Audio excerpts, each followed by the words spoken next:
The train slowed with a long, tired groan, like it had carried too many secrets across too many miles.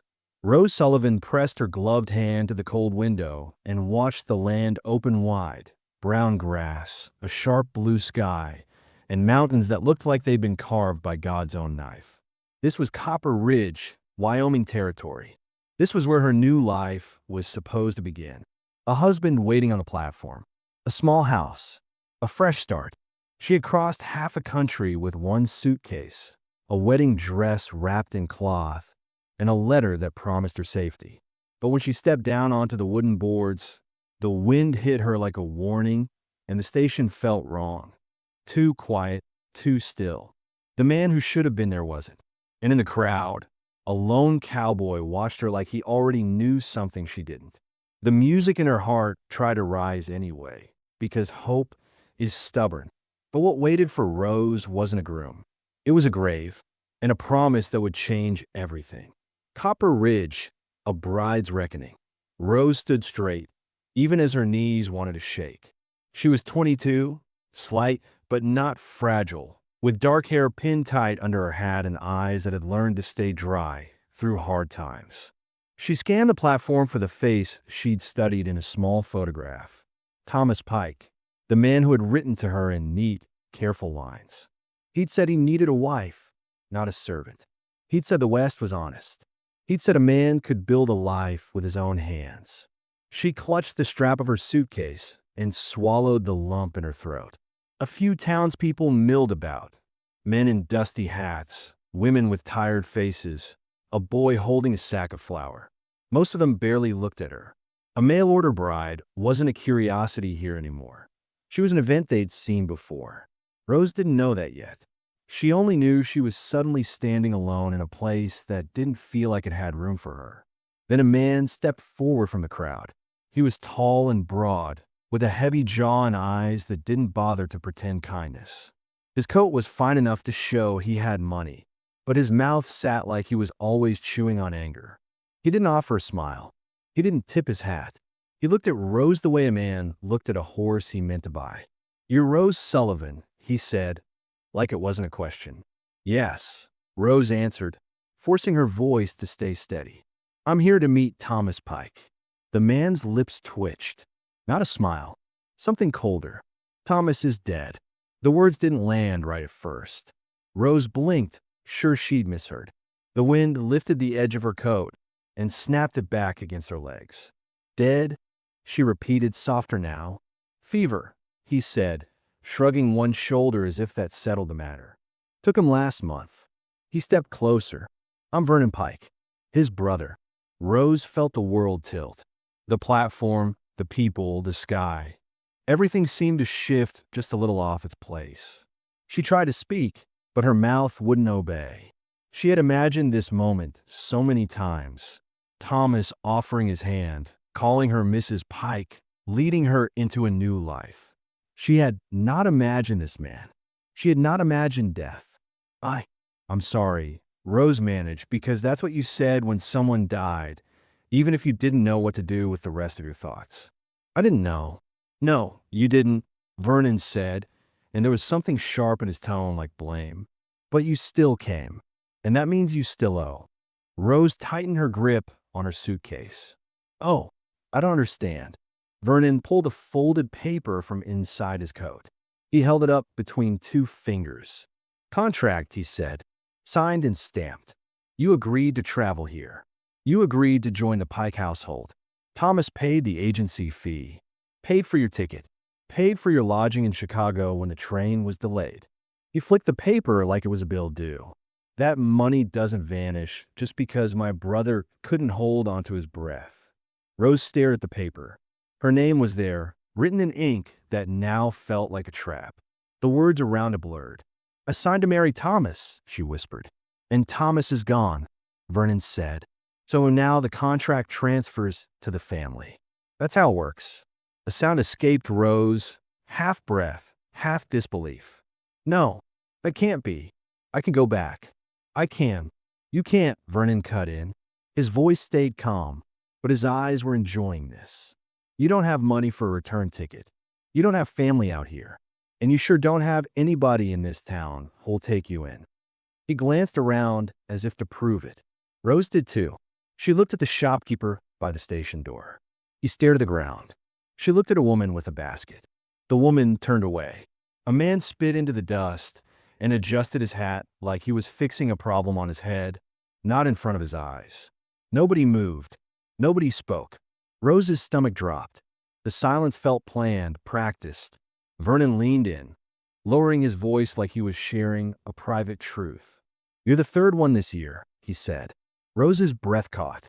"Third what?" "Third bride," Vernon answered, loud enough now for others to hear. Still, no one reacted. "We've had bad luck.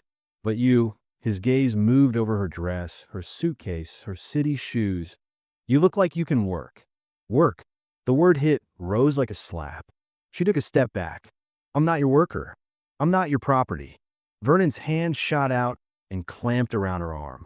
His grip was hard, not quite bruising yet, but close. "You are," he said simply. "Paper says so." Rose tried to pull free, but he held tight. The station boards creaked under their boots. A few people watched now, not with surprise, with resignation, like they'd seen this play before and already knew the ending. That was when Rose noticed him again, the cowboy at the edge of the crowd. He stood near the post where someone had nailed up notices and old handbills. His hat was pulled low, shadowing his eyes, but she could feel him looking straight at her. He wasn't dressed fancy. He looked like a man who lived with dust and sun and long miles. There was something worn in his face, something quiet and heavy, like grief had set up camp in him and refused to leave. He didn't move, but he didn't look away either. For a heartbeat, Rose wanted to shout to him, to anyone, but fear tightened her throat. Vernon jerked her toward a wagon waiting beside the station. The horses stamped, restless. The driver didn't ask questions. He just held the reins and kept his gaze forward. Rose's thoughts flashed backward, fast and bright, like sparks from fire.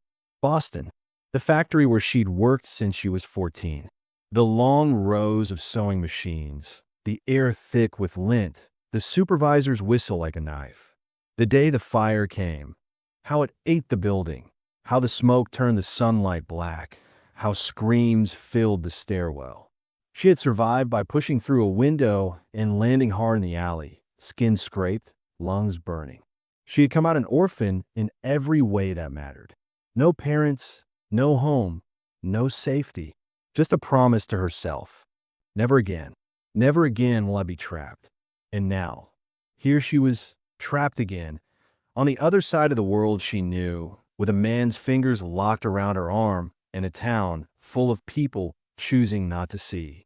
Vernon hauled her to the wagon and shoved her suitcase up first, like it weighed more than she did in his mind.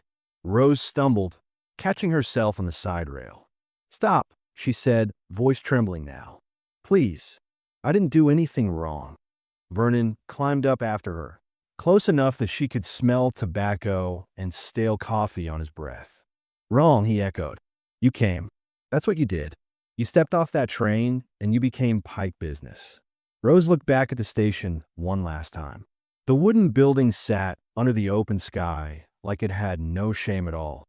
People stood scattered, pretending their hands were full or their eyes were tired. And the cowboy, he was still there, still watching. Their eyes met for a brief second. Rose didn't know his name. She didn't know if he was good or dangerous or just another man who would turn away. But in that second, something passed between them that felt like a question and a promise at the same time. Vernon yanked a second paper from his coat, slapped it into Rose's lap, and pressed a pencil into her shaking fingers. "Mark it," he ordered. "Acknowledgement of debt. You work until it's paid." Rose stared down at the lines. The words were plain, cold, not the words of marriage, the words of ownership. Her throat burned. "This isn't a wedding," she whispered. "No," Vernon said, and his smile finally appeared, thin as a razor. "It's a contract." The wagon jolted forward.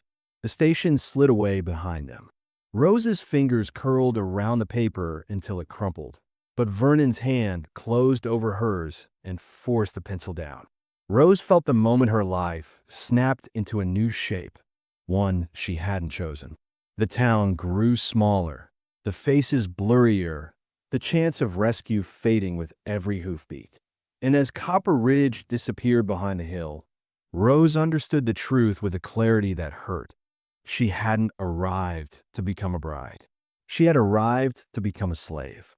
Jasper Whitlock woke before the sun, the way men did when sleep didn't bring rest anymore, and he lay still for a moment, listening to the quiet of his small ranch house, as if it might finally say something kind.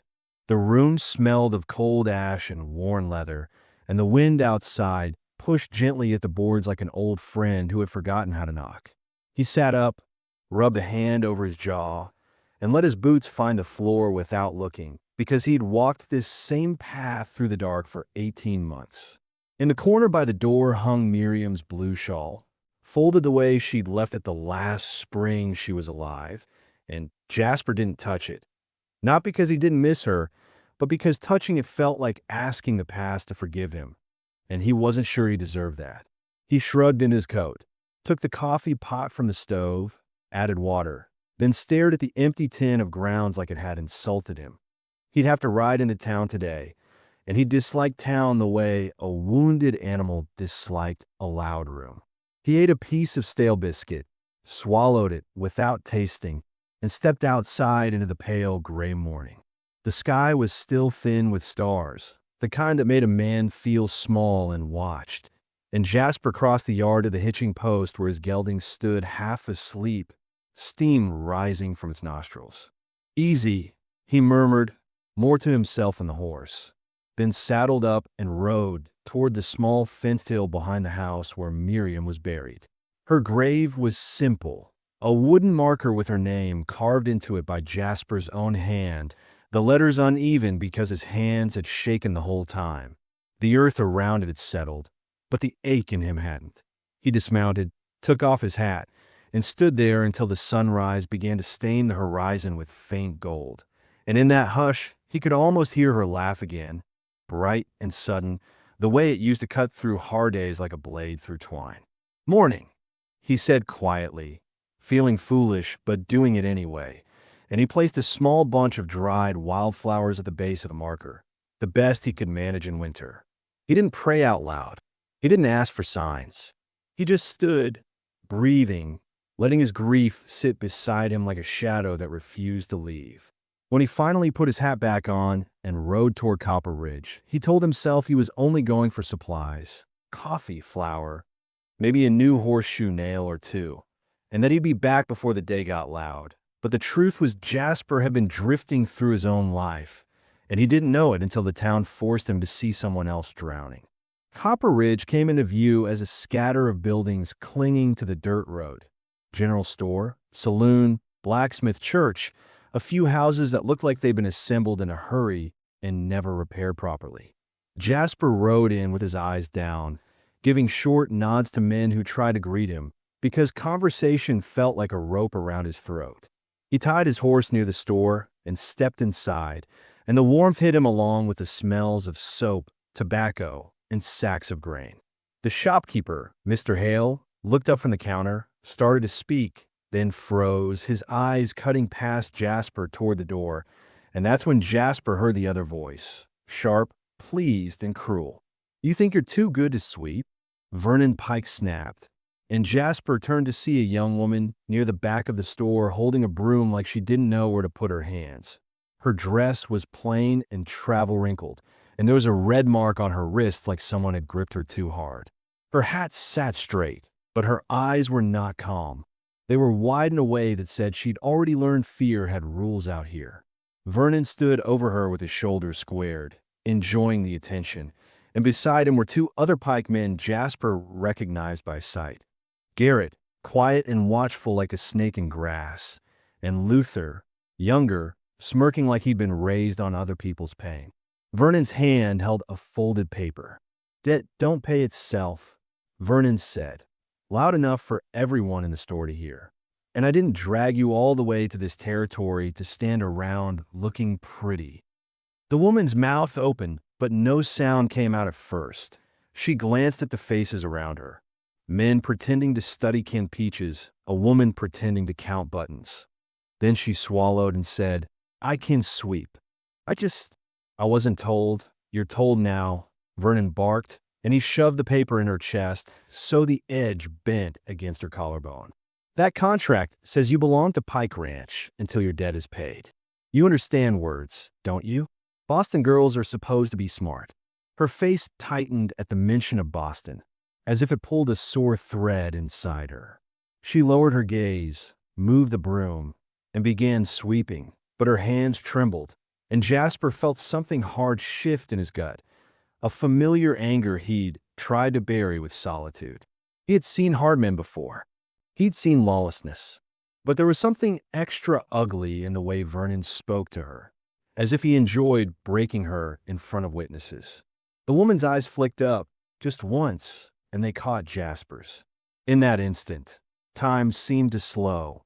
Her lips moved without sound, shaping one word, help, so small that Jasper might have doubted it if he hadn't seen the desperation in her face like a flare in the dark. Jasper's fingers curled at his sides. He was not a hero.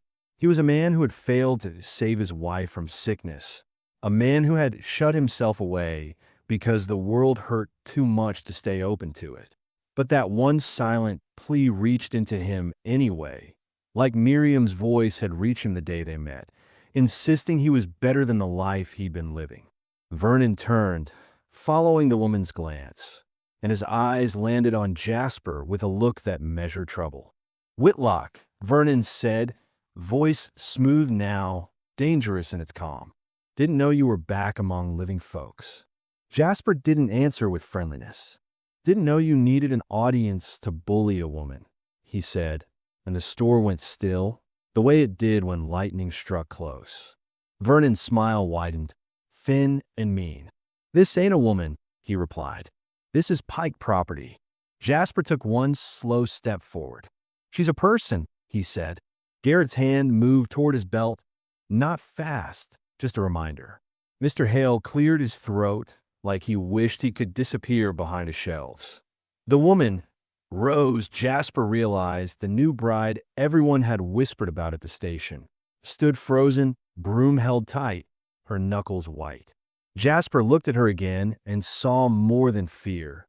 He saw stubbornness, like she was holding herself together with nails and will. Vernon leaned in toward Jasper, lowering his voice so only Jasper could hear. "Best mind your own business," he murmured. "Wouldn't want you buried next to your wife." The words were deliberate, a knife twist. Jasper felt heat rise behind his eyes, but he forced it down. He learned the hard way that anger without a plan got men killed. "I'm here for supplies," he said evenly, and he turned away, not because he didn't care, but because he knew the store wasn't where this could be won. He paid for flour and a tin of coffee, and when he handed coins to Mr. Hale, he kept his voice low. "Who is she?" he asked. Mr. Hale's eyes darted toward Vernon, then back. "Rose Sullivan," he whispered. "Mail order." Jasper watched as Vernon yanked Rose by the arm toward the door. "And Thomas Pike?"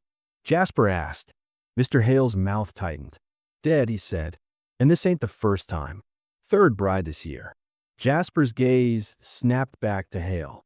"What happened to the others?" Hale hesitated, and in that pause Jasper heard the answer before it came. "One vanished," Hale said quietly. One took her own life, they say. Folks don't ask questions here. Sheriff Tucker, don't ask questions. Pikes run this town like it's their own pasture." Rose stumbled as Vernon hauled her outside. Jasper moved to the window and watched. On the street, Rose tried to pull her arm free, and Vernon tightened his grip until her face pinched with pain. Luther laughed. Garrett said nothing. Just watched the way a man watched a calf he planned to brand. They shoved Rose into a wagon already waiting, the same kind of wagon that carried feed and lumber, not a human being. And when the driver snapped the reins, the wheels lurched forward, carrying her away toward the Pike Ranch beyond the ridge. Rose turned her head once, just once, and her eyes found Jasper through the glass, and Jasper saw the fear there, yes, but also a question. "Are you going to let this happen?" And something inside him, something he thought had died with Miriam, stirred awake and angry. He left the store without speaking, mounted his horse, and followed at a distance as the wagon rolled out of town and onto the open trail. He kept far enough back that the men wouldn't notice him unless they looked hard, using the dip of the land and the scrub to hide his movement the way he'd learned to do tracking cattle in rough country.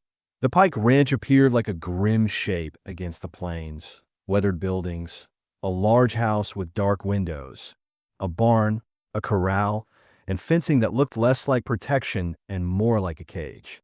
Jasper reined his horse into a line of trees and watched as Vernon dragged Rose down from the wagon.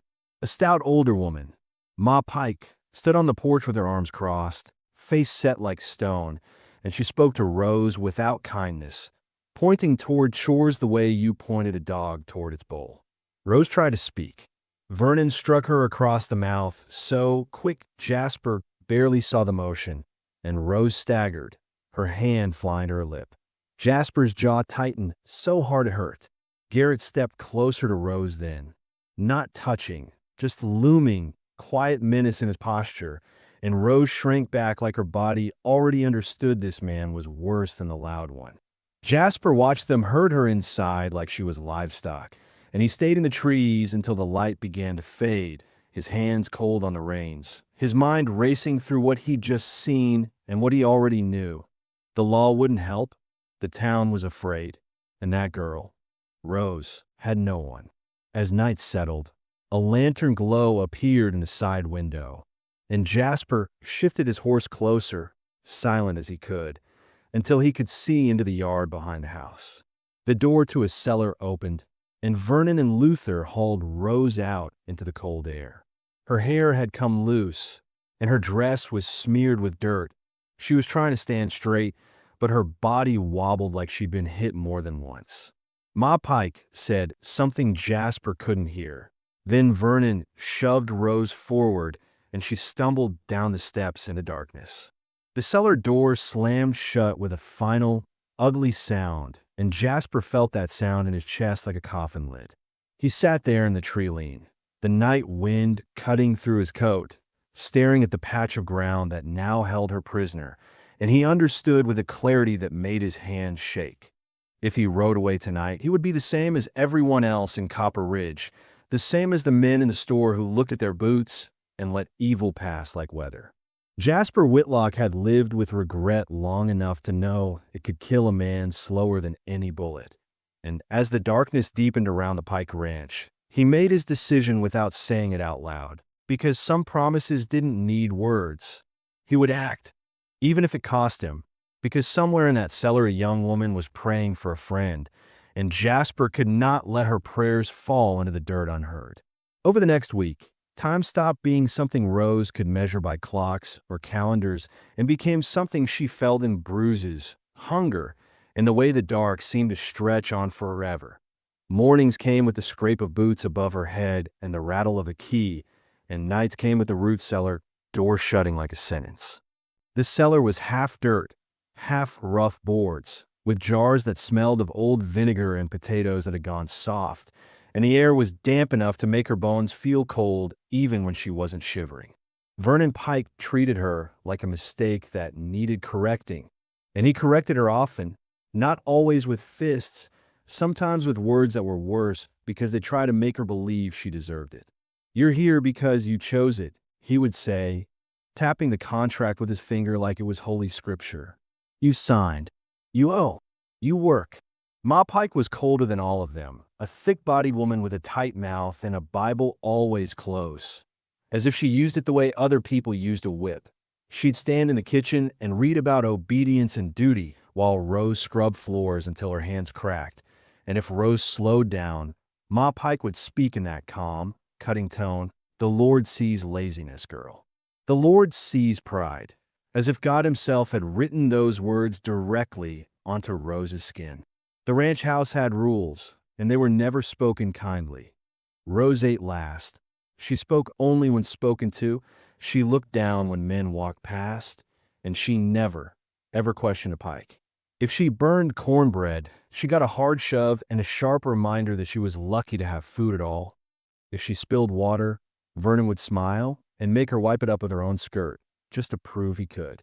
Luther laughed at everything like cruelty was a joke meant for him alone.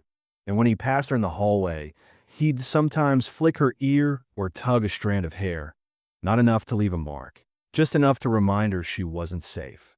Garrett was different, and that difference scared Rose more than Vernon's loud anger. Garrett didn't need to raise his voice, didn't need to show his temper, because he carried his threat quietly, like a knife kept close to the body. He would stand in doorways and watch her work with blank eyes. And when Rose finally looked up, unable to help herself, Garrett would tilt his head slightly, as if he were studying an animal he planned to break, and then he'd turn away without a word, leaving her heart pounding in her chest.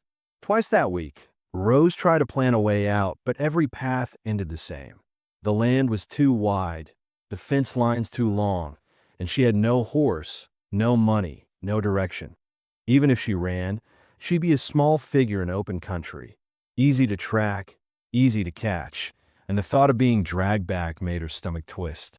Worst of all was the way the town's silence echoed inside her.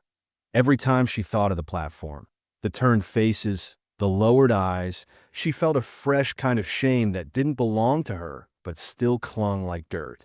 It's something inside her refused to lie down completely. At night, in the cellar, she pressed her hand to the cool earth and forced herself to breathe slowly, counting her breaths the way her mother used to tell her to do when fear came too fast, and she thought of Boston. Not the fire, not the screams, but the moment after, when she stood in the alley coughing and realized she was still alive. She had promised herself then that she would not die quietly, not in smoke, not in shadows, not under someone else's boot. On the fourth day, Ma Pike caught Rose pausing at the window for a second too long and snapped, "Eyes on your work," and shoved the hot pan too close, not quite touching skin, but close enough that Rose felt the heat bite and learned a new kind of flinch. That same day, Jasper Whitlock sat in Copper Ridge's saloon with his back to the wall, nursing a coffee that had gone cold, listening instead of drinking.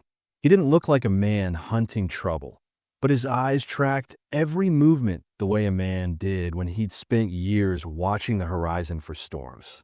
The saloon was loud in the evening. Cards slapping, boots stomping, laughter that sounded forced. It would have been easy to miss what people said under their breath, but Jasper had learned that the truth in places like this lived in the corners. He spoke to men who didn't like him and to men who barely remembered him, and he asked careful questions that sounded like idle talk. How long the Pikes been running things? Sheriff Tucker, still friendly with Vernon? Whatever happened to that bride who came through springtime? At first, he got shrugs and grunts and the same stiff answer, "Ain't our business." But Jasper kept buying coffees and speaking calm, and eventually a ranch hand named Dale Cooper, young, nervous, with calloused hands, answered without looking him in the eye. "It's bad at that place," Dale muttered, voice low. "Ain't just the girl. It's always been bad." Jasper didn't press too hard, but he listened as Dale admitted the sheriff took Pike money, that complaints went nowhere, that witnesses disappeared or changed their stories overnight, and that people had learned to survive by staying quiet. "You're saying the law won't help," Jasper said. Dale's mouth twisted. "Law is Sheriff Tucker," he replied, like that explained everything. Jasper left the saloon with the taste of anger in his mouth and the cold air biting his face, and he made a decision that felt both foolish and necessary. He would try the clean way once, the legal way, the way that didn't end with blood in the dirt. The next morning, he rode to the Pike place in full daylight, straight up the drive like a man with nothing to hide. And when Vernon met him on the porch with a lazy grin, Jasper held out a small leather pouch that clinked with coins. $300, Jasper said, keeping his voice steady. "Everything I've got. I'll buy the contract. You let Rose go free." Vernon's eyebrows rose, surprised and amused. "You're sweet, Whitlock," he said, weighing the pouch in his hand like it was a joke. "But no." Jasper's jaw tightened. "That's more than the debt," he insisted. Vernon stepped closer until their boots nearly touched. "It ain't about debt," Vernon whispered, and his smile sharpened. "It's about what's mine." Jasper didn't move back. "She isn't yours," he said. Vernon's eyes went flat. "Leave," Vernon replied softly, and for a moment his voice held no humor at all. "And if you ride up here again, you leave in a box next time." Jasper turned away because he understood that bargaining had limits with men like Vernon. And as he walked back toward his horse, he caught a flicker of movement behind a side window. Rose's face, pale and tense, pressed close to the glass for a heartbeat. Their eyes met. Rose didn't smile. She couldn't. But something lit in her gaze anyway, a small spark of hope that looked fragile and dangerous at the same time. Then a shadow crossed behind her. Garrett, and Rose vanished from the window as if she'd been yanked back into darkness. Jasper rode away with his hands shaking on the reins, not from fear, but from the knowledge that he had just failed her in the only safe way left. Back in town, he sought out the one person who still looked people in the eye. Mrs. Crawford, an older widow who ran a small boarding house and had the kind of steady spine Copper Ridge desperately needed. She listened as Jasper spoke in low tones at her kitchen table, and when he finished, she didn't gasp or wring her hands. She simply nodded like she'd been waiting for someone to say it out loud. "I've seen too much," she said quietly, "and I've stayed quiet too long." Jasper slid a folded note across the table, written in plain, careful words, because there was no room for poetry in a rescue. Mrs. Crawford took it, tucked it into her apron, and promised she'd find a way to get it to Rose during Sunday church preparations. When Ma Pike sometimes sent Rose to the shed for water or flour, when the men were distracted and the sheriff was usually drinking. That night, Rose sat in the cellar with her back against the wall, listening to the house settle and creak above her, wondering if hope was just another form of pain, when the cellar door opened and a lantern beam cut through the darkness. Mrs. Crawford's face appeared for the briefest second, eyes fierce and kind, and she dropped something small through the crack before the door shut again. Rose scrambled forward, fingers shaking as she unfolded the paper by lantern glow leaking under the door, and her breath caught as she read the message, simple and steady, like a hand reaching down into a well. Sunday midnight. North fence. Trust me, a friend. Sunday crawled by like an injured animal that refused to die, and for Rose, every hour was a battle between fear and the thin, dangerous hope folded in her pocket. The day before had been the worst yet. Saturday had ended with Vernon locking her in the cellar for what felt like punishment, just because he could. No food, no water, only the damp dirt smell and the slow drip of moisture from crack in a wall that mocked her thirst. And by the time Sunday morning came, her tongue felt like sand, and her hands shook whenever she tried to stand. Still, Ma Pike hauled her up into daylight with a yank on her arm and put her to work as if starvation was a normal seasoning for obedience. Scrub the floor, haul kindling, wipe the table, keep your eyes down, move faster, and when Rose swayed on her feet, Ma Pike hissed scripture about endurance while Luther laughed behind his cup. Rose kept the note pressed against her thigh under her skirt when no one was looking, reading the words in her mind like a prayer. Sunday midnight, North fence. Over and over until they became a rhythm that held her together. The hardest part wasn't the pain. It was the choice, because trusting a stranger in this place felt like stepping off a cliff, but staying felt like dying slowly with witnesses who pretended not to see. After supper, if you could call a crust of bread and a cold cup of weak coffee supper, Vernon watched her with a satisfied look, like he could already sense the fight draining out of her, and he said, "You'll learn," as if her spirit was a stubborn mule and he had all the time in the world to break it. When the house finally quieted, Rose was shoved back into the cellar, and the door was locked, and darkness wrapped around her so tight she could almost feel it on her skin. She waited, counting breaths, listening for footsteps above, listening for laughter, for the clink of a bottle, for any sign that the men were still awake, and as the hours dragged, she forced herself to move.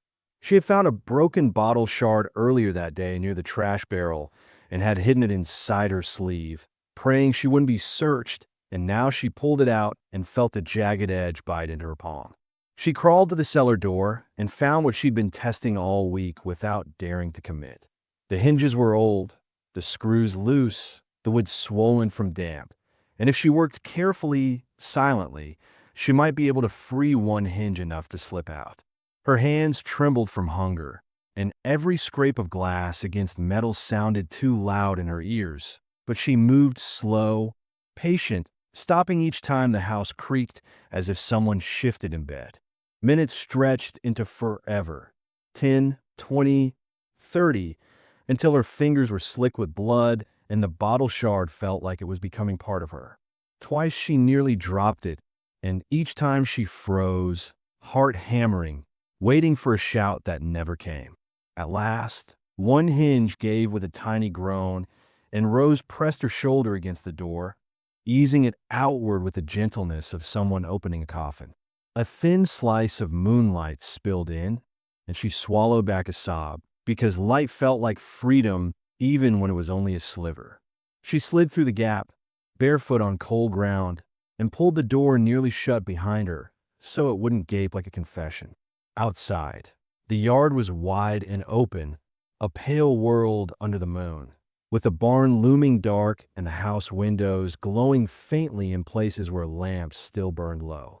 Rose crouched in the shadow of a woodpile, breathing through her nose to stay quiet, then moved in short bursts, keeping low, using whatever cover she could, the trough, the corner of the barn, the fence posts, until she reached the open stretch leading toward the north fence.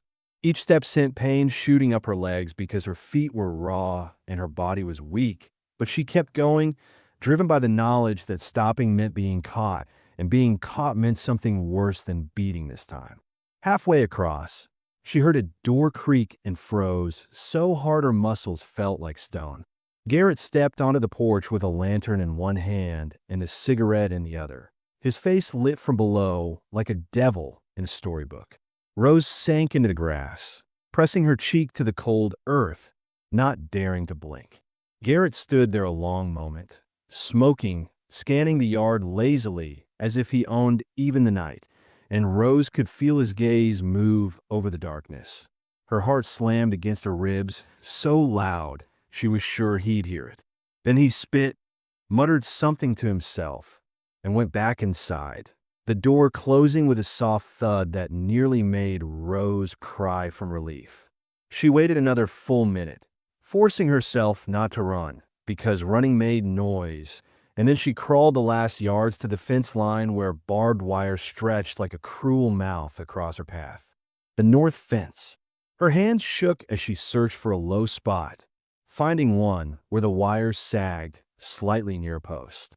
She slid her coat off quietly, wrapped it around her forearms, and began to worm through, inch by inch, feeling the barbs catch and tear fabric and skin. One barb snagged her sleeve and ripped, scraping her upper arm. She bit down on her lip so hard she tasted blood rather than scream. At last she rolled onto the other side, panting, and for a second she lay there in the grass, staring up at the stars, stunned by the simple fact that she was outside the pie cage. Then she saw movement in the shadows beyond the fence. Two horses held still, a man's outline beside them. And fear flared again because she couldn't be sure this was rescue and not another trap, but the man stepped forward just enough for moonlight to catch his face. It was Jasper Whitlock. He didn't rush her or grab her. He kept his voice low and steady, like he understood she'd been handled too roughly already. "Rose," he said softly, and hearing her name spoken without cruelty nearly broke her. "You made it. Come on. We gotta go now." Rose pushed herself up, swaying, and Jasper reached out, not to take her, but to offer his hand like a bridge. She took it, and his grip was firm and warm, human in a way this territory had not been to her. He lifted her onto the nearer horse as gently as he could, then swung up behind her to guide the reins because she was too weak to control the animal, and with one last glance at the dark shape of the Pike house, Rose whispered to herself, "Don't look back," as Jasper clicked his tongue and the horses moved off into the night. They rode hard through the open country, keeping to low ground, cutting across rocky dips and dry creek beds to hide their trail, the cold wind tearing tears from Rose's eyes that she couldn't tell apart from fear or relief. Behind them, the Pike Ranch slept for a few more hours, but dawn always came, and when it did, Vernon Pike would discover the empty cellar and explode like a struck match. He would gather his brothers, rattle the sheriff out of bed, and turn the whole territory into a net with Rose at the center. Rose didn't know the exact shape of what was coming yet, but as the first thin line of sunrise began to bleed into the horizon and the horse's steady motion lulled her toward collapse, she clung to Jasper's arm and fought to stay conscious, because she understood one truth as sharp as barbed wire. Escape wasn't the end of the nightmare. It was the beginning of the chase. Jasper's ranch sat quiet under the early light, a small house and a barn tucked against open land. But to Rose it looked like the first safe place she'd seen since stepping off the train. Jasper got her inside fast, bolted the door, and moved with steady purpose, like a man who'd learned that panic only wasted time. He set her on a chair by the stove, brought warm water, and cleaned the cuts on her hands and arms without flinching, his touch careful, respectful, nothing like the grabbing she'd grown used to, and when she hissed from a sting, he didn't tell her to be quiet.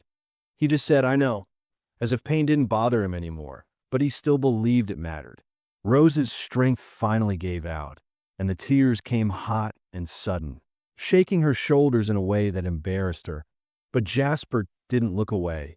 He handed her a cloth and waited, letting her cry like a person instead of a problem. When she could breathe again, she looked up at him with red eyes and asked the question that had been burning since the store window, "Why did you help me?" Jasper's face tightened, and for a second Rose thought he might lie, but he didn't. "Because it was right," he said simply, and the plainness of it hit her harder than any speech could. There wasn't time to rest, though. They both knew that, because men like Vernon didn't accept losing, and Jasper had seen enough of Copper Ridge to know the sheriff wouldn't stop him. He went to a trunk and pulled out weapons, an old rifle, a shotgun, a revolver, and laid them on the table, then began boarding the lower windows with spare planks, hammering nails with quick, sharp strikes. Rose watched him work, her fear trying to rise again, and forced herself to stand. "I can shoot," she said, surprising even herself. And when Jasper paused and looked at her, she added, "My father taught me when I was a girl." Jasper studied her a moment, then nodded like he believed her. "Then you'll need a steady hand," he said, and he showed her where he kept extra cartridges and how to load without wasting motion. Midday brought a knock that made both of them freeze. But it was Cyrus at the door, a stocky rancher from town with honest eyes and a tense mouth, holding a sack of supplies and breathing like he'd ridden hard. "They're coming," Cyrus warned, stepping inside fast. "Vernon's tearing up the place, yelling about a reward, and Tucker's backing him. Folks are scared, but some are starting to talk." Jasper's jaw clenched as he took the sack. More food, bandages, a box of shells, and Rose felt something twist in her stomach at the thought of being hunted like an animal. When Cyrus left, the house fell into a strange quiet, and for the first time Rose and Jasper had a moment to speak like two wounded people instead of soldiers bracing for battle. Rose told him, in simple pieces, about Boston and the factory fire, and how she'd been alone since, and Jasper listened with a pain in his eyes that matched hers. Then he told her about Miriam, his wife, and the sickness that took her, and how he'd been living like a ghost since her grave was filled. The honesty didn't fix anything, but it built a bridge between them, plank by plank, the way Jasper boarded the windows. Near dawn, hoofbeats rolled over the land like distant thunder, and Rose's body went tight as Jasper lifted the rifle and checked the door bar. 7 men appeared in the gray light. Vernon, Garrett, Luther, a couple ranch hands, and Sheriff Tucker with his badge catching weak sunlight, circling the house like wolves. Vernon cupped his hands and shouted, "Bring her out, Whitlock. She's Pike property." Jasper stepped to the window gap and called back, She's free, and you're trespassing." Vernon laughed, mean and loud. "Justice is what men with power say it is," he shouted, and the sheriff didn't correct him. The first shot came quick, splintering the porch rail, and then the air filled with gunfire and smoke. Rose dropped to the floor like Jasper had shown her, crawled to the other window, and raised the rifle with shaking arms that steadied as she aimed. She fired once, not to kill, but to stop, and one of the ranch hands yelped and fell back, clutching his shoulder, and for a second the man outside hesitated, surprised she could bite back. They dragged their wounded man behind a tree line and pulled away to regroup, and the silence that followed was worse than the noise because it meant planning. As evening came, shadows stretched long across the yard, and Vernon's voice carried through the dark, thick with promise. "We'll rush at dawn," he shouted, "and I don't care if we hit the girl anymore." The hours before dawn felt like they were made of tight wire and held breath, and inside the boarded-up house Rose and Jasper moved quietly, checking weapons, counting ammunition, listening to the night for the smallest change. Rose's hands still ached where the barbed wire had torn her, but the pain had become a steady background hum compared to the fear of what was coming. Outside, Vernon's men shifted and muttered, boots crunching frost, an occasional cough or laugh drifting through the dark, and every sound made Rose's stomach twist because she could picture them rushing the door, bullets ripping through wood, the sheriff calling it law after the fact. Jasper crouched beside her near the back window and spoke low, not sweet, just real. "When it starts, stay behind cover. Don't waste shots. Aim to stop." Rose nodded, swallowing hard, her mouth dry, and she surprised herself by thinking, "I'm not going back," as if the thought itself could become armor.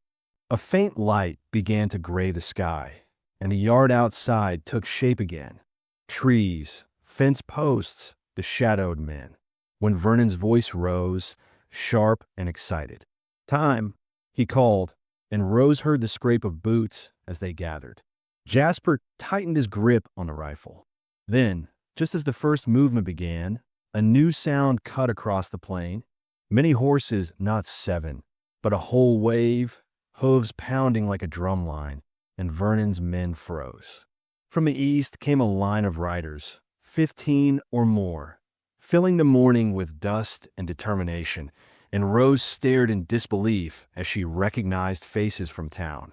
Cyrus in front, Mrs. Crawford riding stiff-backed beside him, Mr. Hale from the store, 2 churchmen, a few ranchers, even a woman Rose had seen at the station who had turned away before. They rode right into the space between the house and the siege, and the sight of them made something crack open in Rose's chest. This was what? The town should have been the day she arrived. Sheriff Tucker stepped forward, hand on his gun, trying to look in control, but Cyrus called out, "Stand down, Tucker. This ain't your show anymore." And people behind him raised papers and shouted that they had statements, signatures, witnesses, proof. Vernon's face twisted with fury. "You got no spine," he snarled at the townspeople. "You're all too late." Mrs. Crawford lifted her chin and said, loud enough for everyone, "We were late." "Not anymore." Dale Cooper rode up from the line, shaking but determined, and pointed at Vernon. "I worked that ranch," he said, voice breaking as the truth forced its way out. "The brides didn't leave. One of them, Margaret, she cried every night till she couldn't take it. And Sarah, Vernon killed her. Garrett helped bury her out back by the cottonwoods." A gasp ran through the crowd like wind through dry grass, and Rose's knees went weak at the names. Real women, real lives, not just whispers. Vernon's eyes darted, calculating, and for the first time Rose saw fear on him. Not fear of guilt, but fear of losing power. "Lies," Vernon spat, but the words sounded thin with so many witnesses staring back. Sheriff Tucker tried to step in, but a rancher shouted, "You took Pike money," and another yelled, "You threatened my boy," and the mob of truth built fast. Vernon snapped thin, rage overriding sense, and he yanked up his pistol and aimed straight for Rose through the window gap. His face twisted like he wanted to erase her. Jasper moved, But Rose moved faster, driven by something deeper than terror. She raised the rifle, sighted on Vernon's hand, and fired once. The shot cracked clean, and Vernon's gun flew from his grip into the dirt, and he screamed, clutching his wrist as blood soaked his sleeve. Rose's breath came in sharp bursts, and she heard her own voice, steady and loud, surprising even her. "I'm done being someone's property." The words hung in the morning air like a flag. Cyrus and two men rushed Vernon, knocking him down and wrenching his arms behind his back, while others grabbed Garrett and Luther as they tried to bolt. Sheriff Tucker backed away, pale now, but townsmen surrounded him, and Cyrus tore the badge from his chest like it was rotten. In the distance, a new rider appeared at speed. Hard riding, official, territorial marshal's coat flapping, and when he arrived, he took one look at the gathered townspeople, the bound pikemen, and Rose standing inside with a rifle, and he said, "About time," then held up a legal paper and declared the so-called contract unlawful, slavery by another name, and therefore void. Men rode out to the Pike Ranch with the marshal, and before noon they returned with grim proof: disturbed earth near the cottonwoods, an unmarked grave that made even the toughest faces go quiet.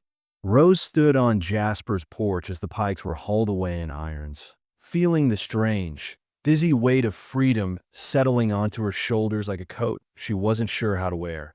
And when the marshal finally turned to her and said, "Miss Sullivan, you are legally free," Rose looked at Jasper, seeing the bruises of his past in his eyes and the steady courage in his hands, and she asked softly, "What if I want an obligation?"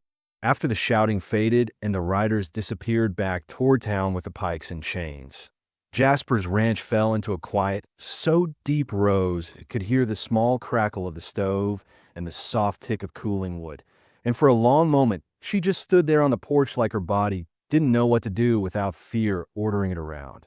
Jasper stayed near her, but not too close, giving her space the way a man did when he respected that healing couldn't be forced. And when Rose finally stepped inside, her legs shaking with delayed exhaustion, she sat at the table and stared at her own hands.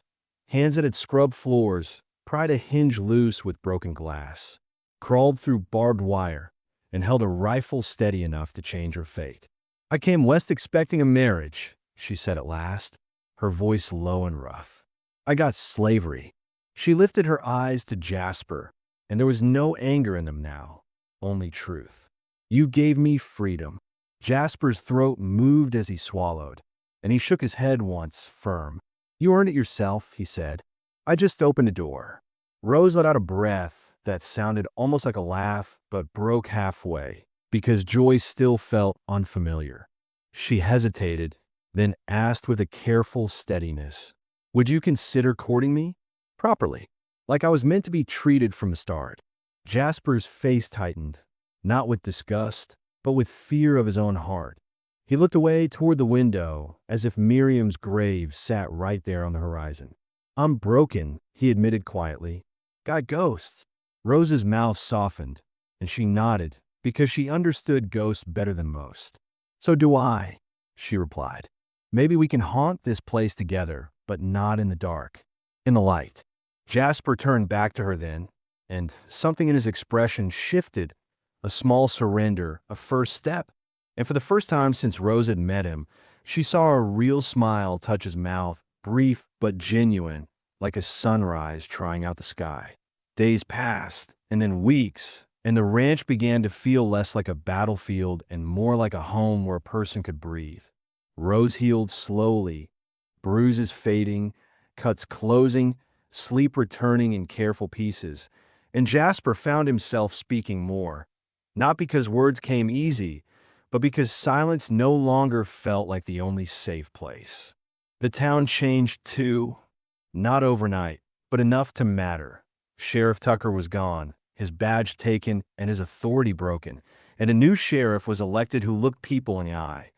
Vernon was sentenced to 15 years, and Garrett and Luther fled before the marshal could tie them down, leaving behind an empty house and a ranch that no longer felt untouchable.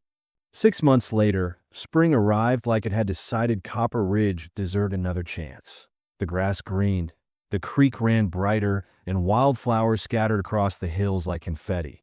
Rose stood in a small schoolhouse, chalk dust on her fingers, teaching children their letters in a calm voice she'd fought hard to keep, and she felt a quiet pride every time a child sounded out a word correctly, because it meant she was building something instead of just surviving.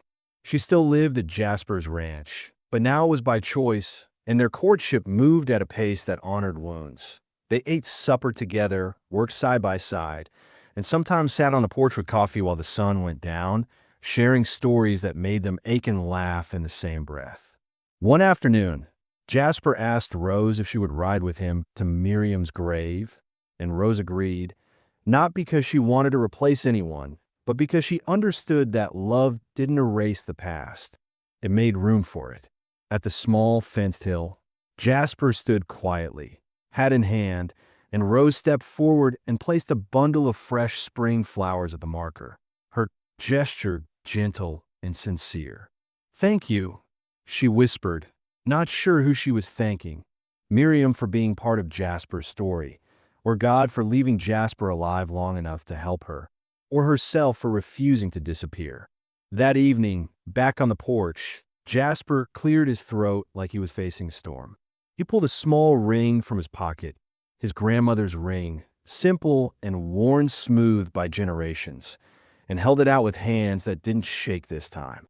"Rose," he said, voice steady, "not because you owe me anything, not because I saved you, because I want a life with you." Rose's eyes filled fast, but these tears didn't taste like fear. They tasted like relief and gratitude and the strange sweetness of being chosen for love. "Yes," she whispered, and when Jasper slipped the ring on her finger, the whole ranch seemed to exhale. Their wedding was small, just a few friends, a minister with kind eyes, and a town that showed up the way it should have from start. And when Rose walked down the aisle, she walked as a free woman, head high, supported by community instead of swallowed by silence. And on another bright day, not long after, a new train pulled into Copper Ridge, and a young mail-order bride stepped down onto the platform clutching her suitcase, nervous and hopeful. This time, townspeople moved toward her with open faces, offering help, offering safety, and Rose stood among them with Jasper's hand in hers, ready to make sure no woman would ever be treated like property in Copper Ridge again.